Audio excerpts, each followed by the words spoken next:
Chers amis, bienvenue à votre émission Nature et Vie. Aujourd'hui, nous allons parler d'un cas qui nous tient vraiment à cœur, c'est l'albinisme. Et montrer que l'albinisme est une cause commune. Aujourd'hui, dans nos sociétés, nous voyons qu'il y a la discrimination, le rejet et tout ce qu'il y a comme maltraitance amène cette société à banaliser tout ce qui se passe. Donc cette émission que nous faisons aujourd'hui, c'est pour montrer que le cas des albinos est une cause. Nous devons comprendre que derrière cette cause, il y a de grandes souffrances. Et en cela, je vous présente mon invité Julie Cleux qui a écrit un ouvrage sur l'albinisme, sur la cause des albinos. Plaisir de te rencontrer depuis le temps qu'on parle de toi, on parle de ce que tu as écrit comme ouvrage. Oui, moi aussi, ça me fait plaisir aussi de vous voir ce soir. Justement aussi pour parler de beaucoup de choses, de l'albinisme et puis aussi du livre aussi. Je me présente, je m'appelle Kouécha Julienne à l'état civil et je suis issue d'une famille de 9 enfants. Oh, c'est une grande famille. Oui. Je vis à Amsterdam. C'est un privilège pour moi de descendre d'Amsterdam jusqu'à Paris pour cette interview. Oui, parce que ça me tient beaucoup à cœur, parce que c'est une cause noble et c'est une cause aussi qui concerne tout le monde. Donc c'est quelque chose, l'albinisme c'est quelque chose qu'on doit beaucoup sensibiliser les gens. Et aussi la mélanine aussi, n'est pas forcément chez les albinistes, mais qui concerne aussi certaines personnes aussi qui ont des problèmes de peau. Notamment aussi une maladie qu'on appelle vitiligo, si je prononce bien le mot vitiligo, parce que excusez-moi, je parle un peu l'hollandais, donc du coup c'est un peu difficile. Voilà, mon français il est en train de partir un peu. Je suis vraiment désolée. Voilà. Mais dis-moi, Julie, parce que là tu viens de dire que tu es issue d'une famille de 9 enfants, c'est une grosse famille. Comment est-ce que tu as été accueillie déjà dans cette famille? Je suppose que tu es la seule enfant qui est albinos. Oui, du côté de ma mère, les enfants de ma mère, oui, mais les enfants de mon père, non. Voilà, non, parce que mon père, le premier enfant de mon père était albinos. Mon père même est albinos. Ok. Voilà, donc du côté paternel, on est beaucoup mélangés, sincèrement. Des rouquins, tu vas trouver des rouquins là-bas, tu vas trouver aussi des albinos là-bas aussi. À côté de ton père. Oui. Mais est-ce que j'ai pu comprendre en lisant ton livre, parce que j'ai eu le privilège de lire le livre, est-ce que j'ai compris, c'est que tu étais une enfant inattendue. Donc ça a suscité énormément de problèmes. Des problèmes qui n'étaient pas prévus. Parce que là, quand tu me dis que oui, du côté de ton père, il y a des albinos, ton père même albinos, et que je lis ton livre, je vois que ta venue était inattendue. Oui, effectivement. Oui. Parce que ma mère, elle m'a mis au monde très jeune. Elle avait que 15 ans. Et elle avait eu une aventure avec son instituteur. Voilà. Et elle ne savait pas, elle était très jeune. Après, elle est sortie avec mon père. Donc, pour elle, c'était l'instituteur qui l'avait mise enceinte. Donc, à sa grande surprise, 9 mois plus tard, je sors un enfant toute blanche. Je vois rien. Donc, du coup, tous les problèmes ont commencé. D'abord, même avant même que je ne vienne au monde, les problèmes avaient déjà commencé parce qu'elle était très jeune, qu'il avait enceinte. Elle avait quel âge? 15 ans. 15 ans, oui, elle était vraiment jeune. Elle avait 15 ans. Donc, du coup, ça avait suscité pas mal de problèmes déjà, parce qu'il fallait que le monsieur reconnaisse la grossesse. Donc, c'était tout un problème en fait. Parce que non pas ça, c'était aussi un détournement de mineur parce qu'elle était très jeune. Donc, déjà, même avant que je ne vienne au monde, les problèmes d'abord avaient déjà commencé. Et lorsque je suis venue au monde, là, c'était tout un problème quoi, en fait. Voilà. Bon, nous allons revenir à notre ouvrage. Parce que c'est cet ouvrage qui nous réunit. La question que je vais vraiment poser, parce que j'ai lu l'ouvrage, je te vois, et la question que je vais vraiment poser, en regardant le titre de cet ouvrage qui est l'avocate des albinos, la question que je vais te poser, c'est pourquoi t'es-tu proclamée l'avocate des albinos? C'est une bonne question. Oh oui. Alors je vais vous répondre. Vous savez, pour parler d'une cause, on a besoin d'être forcément avoir, disons, je veux dire, pour avoir quand même des diplômes, non. Mais ce sont des causes qui réunissent tout le monde. C'est une cause noble. Une cause noble parce que d'abord, moi-même je suis d'abord albinos et je comprends les albinos et certaines personnes qui ne peuvent pas parler, qui viennent me voir. Vous savez, ce n'est pas tout le monde qui peut se mettre devant une caméra et expliquer ce qu'il vit de son quotidien. Moi, j'en fais partie. Il y a plusieurs personnes qui en font partie. Et cette cause, elle ne concerne pas seulement que les albinos, elle concerne tout le monde. Et c'est une cause qui est noble. C'est pour cela que moi, je viens devant la caméra pour parler de ce problème-là. C'est un privilège pour nous, Nature et Vie, de chez Farel Vision. Donc, c'est ça parce que c'est une cause, franchement, ça me fait de la peine de le dire parce qu'au moment où je suis en train de vous parler, il y a certaines albinos qui sont maltraités quelque part. Et il y a d'autres aussi torturés si, disons, les enlèvements ne finissent pas. On n'a pas que simplement les enlèvements. Oui, oui. On a aussi les maltraitances. L'indifférence. Dans le rejet. Le rejet. Dans les études, les albinos n'arrivent pas à finir les études. Ceux qui ont le privilège de continuer, tant mieux. Mais il y a certains qui ne peuvent pas le faire.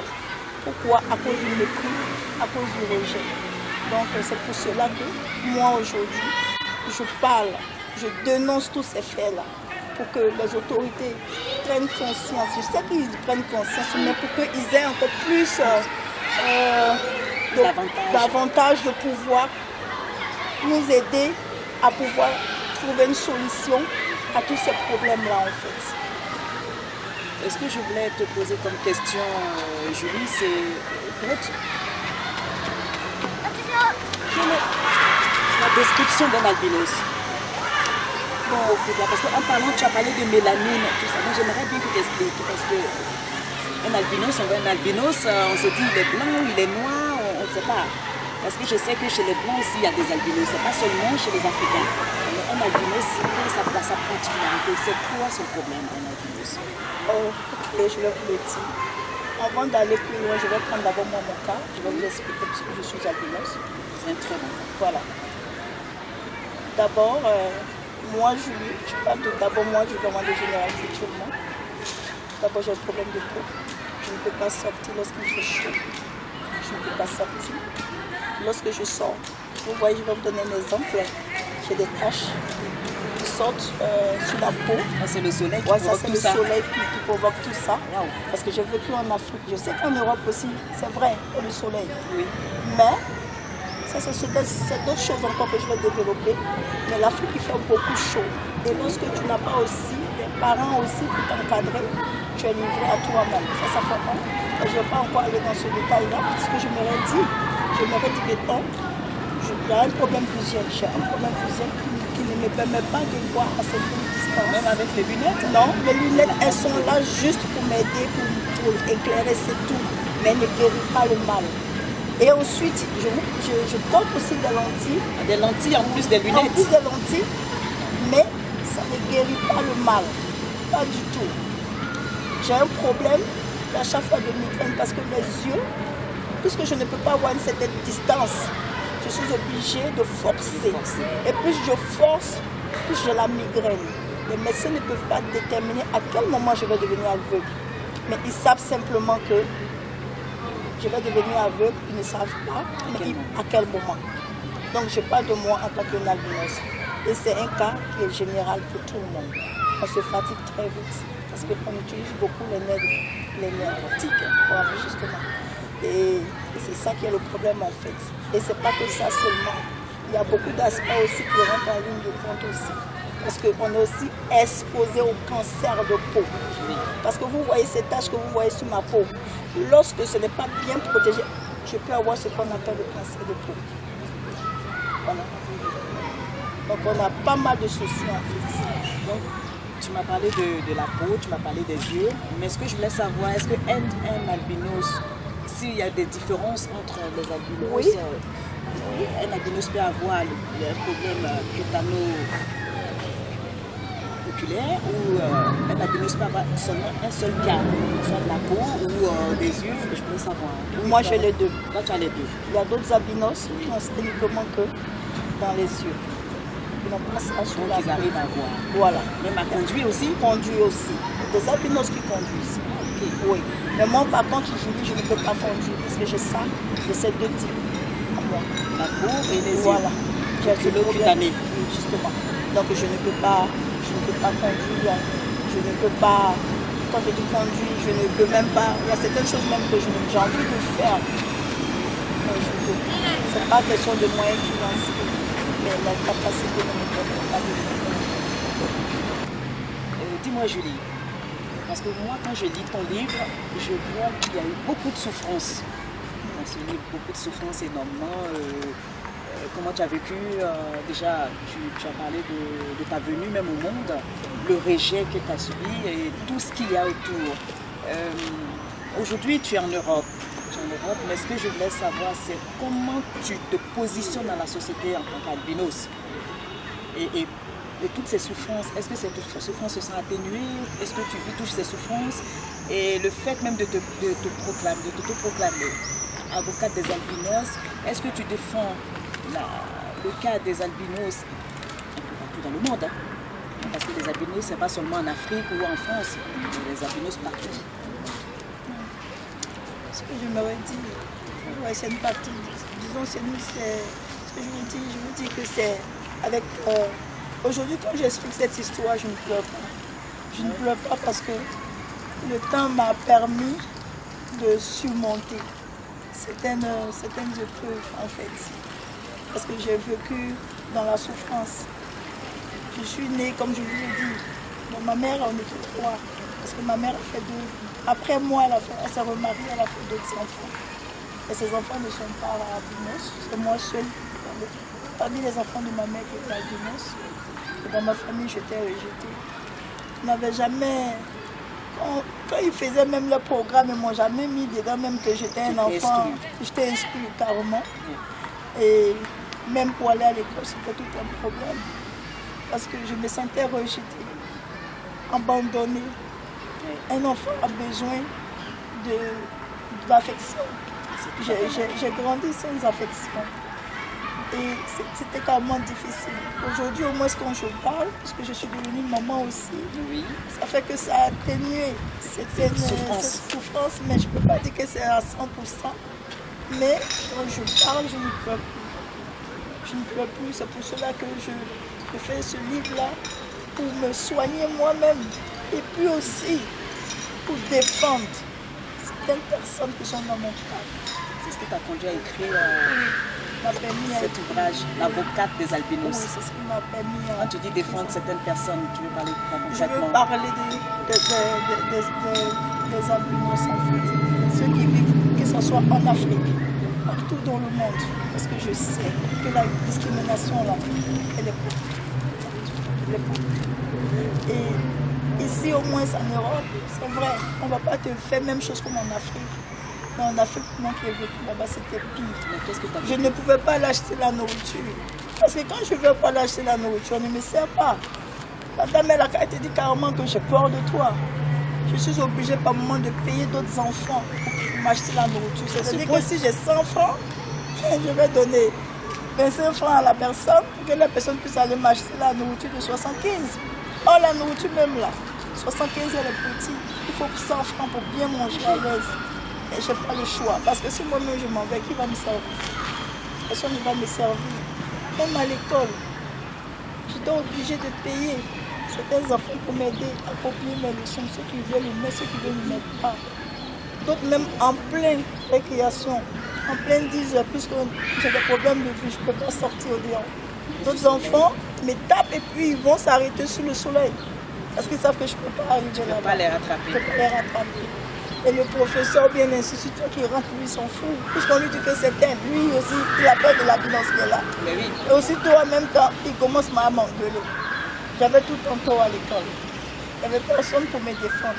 Au moins, lorsque tu es à la maison et que tu es fatigué à l'école, tu rentres à la maison, maman est là, tu peux pleurer sur son épaule, maman. Voilà ce que j'ai vécu à l'école. Mais moi, je ne connais pas tout ça. Tu étais toute seule, tu étais livrée à toi-même. J'étais livrée à moi-même jusqu'à... J'ai commencé à me prendre en charge à 14 ans. 14 ans. Oui, 14 ans, parce qu'il n'y avait personne. C'était mes grands-parents qui étaient là. Mais mon grand-père, il s'est occupé de moi, c'est vrai. Mais quand il a pris sa retraite en tant qu'un chauffeur de la justice, l'argent était peu, il fallait qu'il rentre au village. Et moi, je suis restée là comme ça. Livrée à moi-même, il n'y avait aucun suivi. Voilà, il n'y avait aucun suivi. Même ma meilleure amie que je partais chez elle, son père ne voulait même pas me sentir. Il me chassait. Je n'avais même pas d'amis pour jouer. Même ma meilleure amie aussi, auquel je peux jouer avec elle, quand son père est là, elle ne peut pas me recevoir. J'ai vécu comme ça, jusqu'à ce que je grandisse. Toujours dans la peur aussi, parce que je ne sais pas qui peut venir me prendre un jour. Et c'est comme ça, ma peur. Parce que, qui peut venir te prendre? Oui, parce qu'il y avait trop d'aspects qui rentraient en ligne de compte. J'étais d'abord rejetée dans la société même qui devait m'accueillir. D'abord, ma famille m'a rejetée. La société m'a rejetée.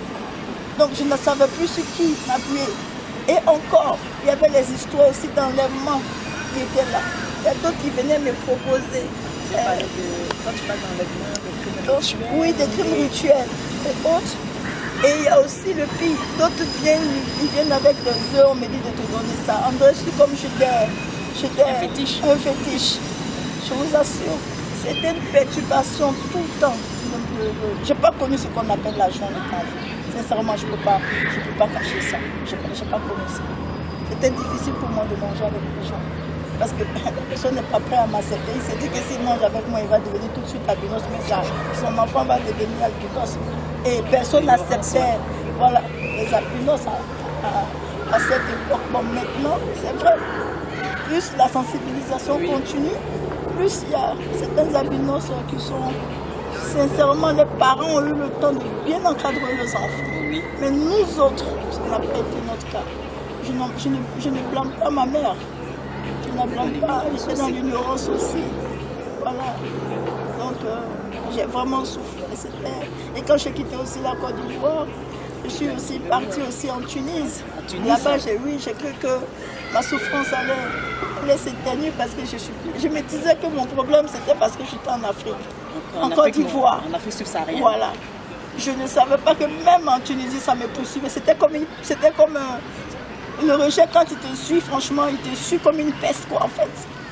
Et même en Tunisie, c'était tout un problème. Parce que même là où je travaillais, il faut travailler pour payer ma maison. Oui. Mais on ne m'acceptait pas pour que je puisse travailler. Tu travaillais dans quoi concrètement en Tunisie? Quand je suis partie en Tunisie, dans un premier temps, je travaillais dans une maison de retraite pour des personnes qui venaient se soigner. Mais j'en ai bavé. Je ne pouvais pas, on refuse de manger.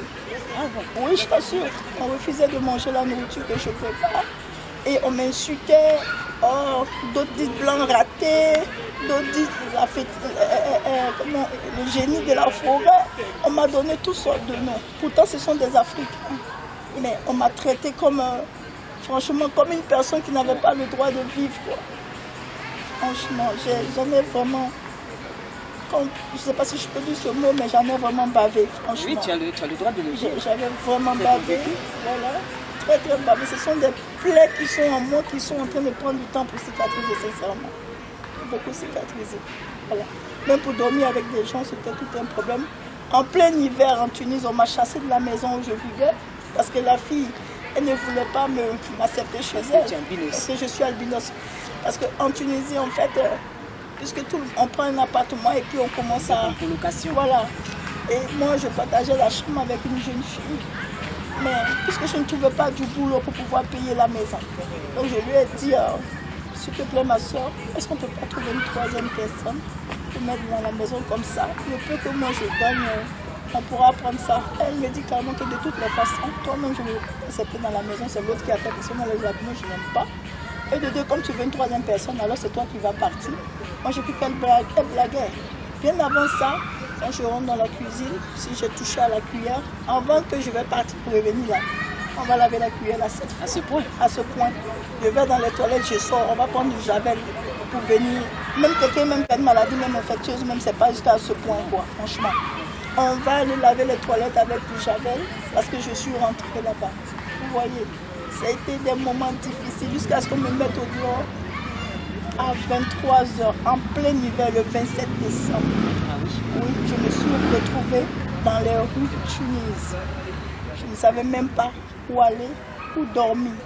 C'était un monsieur, disons, le propriétaire de la maison, qui m'a fait garder chez lui, mais m'a dit je peux te faire dormir chez toi, seulement que cette nuit, le reste, tu te débrouilles. C'est comme ça que j'ai vécu. Aujourd'hui, tu vis en Europe. J'aimerais savoir comment tu vis en Europe le fait d'être albinos. Comment tu vis? Il y a eu toute cette souffrance, comme tu as dit. Mais aujourd'hui, tu es dans un autre contexte. Moi, je vis. Mais c'est toujours la même chose, mais la différence, c'est qu'ici, on ne va pas te voir et puis cracher. Mais seulement que quand la personne te voit, que tu as dit, oh, quel albinos! Mais l'albinos, c'est pas notre... Amsterdam? Non, Amsterdam, Pardon, désolé. Amsterdam, c'est... Disons, les Hollandais m'ont bien accueilli. Ça, parce que si c'était pas là, franchement, je sais pas faire aller. Ils m'ont vraiment bien accueilli. Mais ils ne sont pas responsables de ce qui se passe dans les rues. Non. Ça aussi. C'est vrai, les Hollandais sont très gentils. Mais ce n'est pas les Hollandais qui vivent dans ce pays-là. Il y a d'autres nationalités qui vivent dans ce pays-là aussi. Voilà. J'ai travaillé tout dernièrement dans un hôtel là-bas. Il était dirigé par un Africain. Et on était entre nous les Africains. Mais là-bas aussi, je n'ai pas eu la paix jusqu'à ce que moi-même... Bon, c'est vrai, il y avait eu le problème des yeux qui me fatiguaient. Mais ça m'a plus donné le courage encore de me battre davantage. Parce que la pression était trop. Le rejet aussi était trop. Parce qu'il y avait une fille là-bas qui me dérangeait au maximum. Puisqu'on avait failli même se porter la main. Et aussi, ma vie aussi avait commencé aussi à baisser plus. Parce que je me forçais plus à travailler. Donc j'étais obligée aussi de laisser le travail aussi. Parce qu'en parlant, tu m'as dit que tu as 2 enfants. Excusez-moi.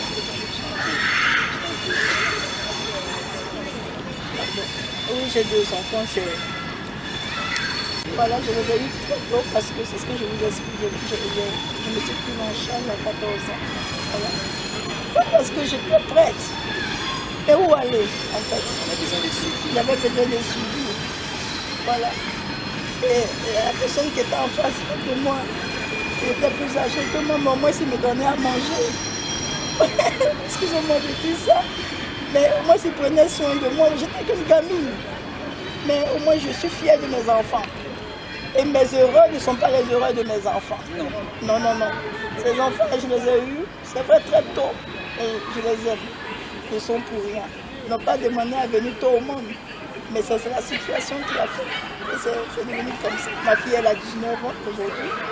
Et mon fils, il a 14 ans. Ils vivent avec toi? Ils vivent avec moi à Amsterdam. Oui.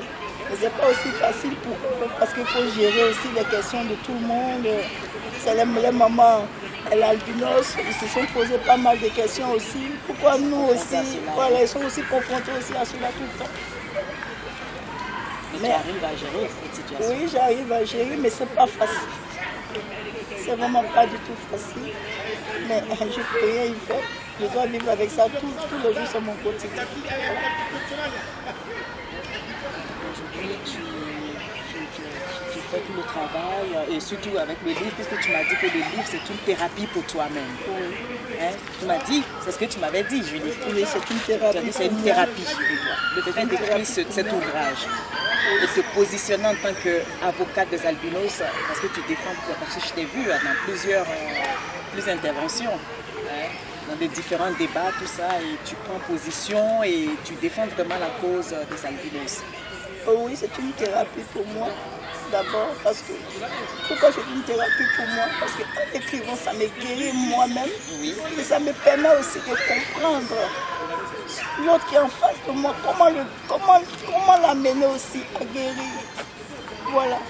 Et puis comment aussi il puisse s'en sortir. C'est vrai, venir en Europe n'est pas une fatalité. Hein. Venir en Europe ne veut pas dire que tu n'as plus de problème. Non, c'est faux. C'est pas une fin en soi.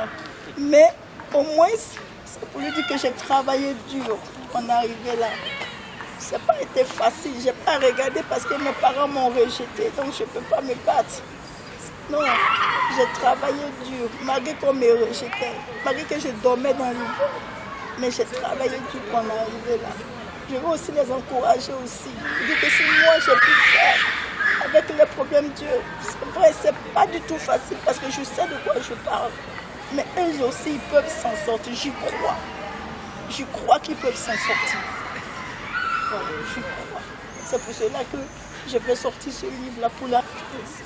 Parce que j'étais la nature et vie de chez Parole Vision a été vraiment le premier que tu as pu contacter pour en parler de ton ouvrage. Et c'est pour cela que je dis que c'est un privilège pour nous.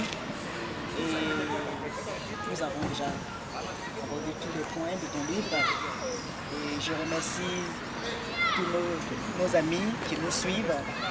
Et je vous encourage à pouvoir lire ce livre qui est vraiment un témoignage. C'est un témoignage de sa vie, un témoignage énorme de sa vie. Et le fait de la voir comme ça, moi-même je suis émue de la voir parler de sa vie. J'ai vécu un petit peu son quotidien depuis une semaine que tu es là. Bon, j'ai eu à discuter avec elle et j'ai vu que vraiment c'est une personne qui est vraiment courageuse et c'est une battante qui cherche à aller de l'avant et qui se positionne. Elle ne s'est pas autoproclamée avocate des albinos parce que bon, elle veut faire bien, mais c'est son vécu qu'elle partage. Et cela, je l'encourage et je vous encourage aussi à lire cet ouvrage. Top. Dis-nous, nous voilà à la fin de notre émission. Aurais-tu quelque chose à ajouter dans tout ce que tu as dit? Oui, j'ai quelque chose d'important et très important à ajouter. Parce que comme ce que je dis, d'abord, nous les albinos, on a le problème de mélanine. On a le problème de mélanine.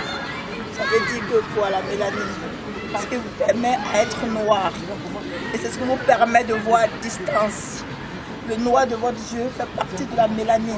Donc, si je comprends bien, c'est la mélanine qui nous donne cette teinte. Oui. C'est dans les yeux aussi. Oui. Mais nous, on n'en a pas. Vous êtes dépourvus de On est mélanine. dépourvus de la mélanine. Donc c'est ce qui fait que, lorsque nous sortons au dehors, on a tous les problèmes. On était beaucoup Nous sommes tous exposés, mais oui, c'est mais plus que nous. Plus qui parce sommes que mélanisés. moi, je dis quand je sors, pendant qu'il fait chaud, même en mettant la crème solaire de 50%, c'est pas suffisant. J'ai une chaleur dans mon corps qui boue. Lorsque je rentre chez moi à la maison, je suis obligée de mettre assise dans la baignoire pour pouvoir Le bain froid. pour justement que ça se calme. Ça fait un. Et puis de deux aussi, la lumière. On ne supporte pas la lumière. Oui, puisque Donc ce que j'aimerais dire aux États, c'est qu'il faut qu'il y a une école spécialisée pour les albinos. quand tu parles des États, tu parles des États partout dans le monde. Partout dans le monde. Pourquoi? À cause de la lumière. Parce que celui qui n'est pas albinos, il n'a pas de problème de lumière Non. dans la classe. Il ne peut pas aller au même rythme que l'enfant albinos qui est à côté. S'il y a deux enfants dans la classe, c'est peu. Parce qu'il faut se concentrer beaucoup sur l'enfant albinos pour qu'il puisse suivre les cours. Parce que c'est pas facile. Non, pas ça. On n'a pas les yeux pour fixer. Les yeux, elles bougent. Oui. Donc du coup, il faut un suivi. Et alors que dans nos écoles, c'est pas comme ça. Quand tu Si parles on des met- autres dans nos écoles ici en France, on Non, parle de pas en mais France. dans nos En écoles France, en Afrique, Afrique. et dans les autres pays. Oui, oui. C'est que l'enfant albinos Trop de lumière, il ne supporte pas. Il ne peut pas aussi aller plus rapide que les autres. Il doit aller à son rythme. Donc il faut des écoles spécialisées. Ça ne veut pas dire qu'on exclut les albinos de l'école, d'aller à l'école avec les autres. Non, mais c'est pour les amener à bien suivre. Et à cause aussi de la lumière. Et surtout, pour que les gens comprennent c'est quoi la mélanine. Mon souhait à moi, que dans les livres de sciences, depuis l'école primaire, ça soit instruit, la mélanine dans les livres de sciences. À tel point que l'enfant, à partir de ce 1, quand on commence à copier ses leçons, on l'apprend déjà c'est quoi la mélanine. Et lorsque l'enfant arrive à l'école secondaire, il n'est pas surpris de la mélanine. On n'a pas besoin, de nos jours, on attend que l'enfant arrive d'abord sur l'école secondaire, et l'école de la médecine, avant que l'enfant va savoir c'est quoi la mélanine. Et c'est ce qui fait qu'il y a beaucoup de problèmes dans les écoles quand les enfants viennent souvent à l'école. Mais lorsque l'enfant sait déjà c'est quoi la mélanine, déjà ça lui permet déjà d'accepter l'enfant albinos et d'autres personnes qui ont des problèmes de peau. Et ça facilite beaucoup la sensibilisation. C'est ce que je demande aux autorités dans tous les pays africains. C'est mon souhait. Ça ne veut pas dire d'inclure les enfants peut-être albinos dans une classe. Hein? On ne va pas faire sortir tout ça pour que l'enfant puisse aller au rythme. Le professeur même déjà, ça ne l'arrange pas. Donc, Les classes sont justement, c'est mon souhait en tout cas, pour qu'il y ait plus encore de sensibilité, pour que les gens comprennent. Même pas 2 semaines, on m'a dit que je viens de l'eau.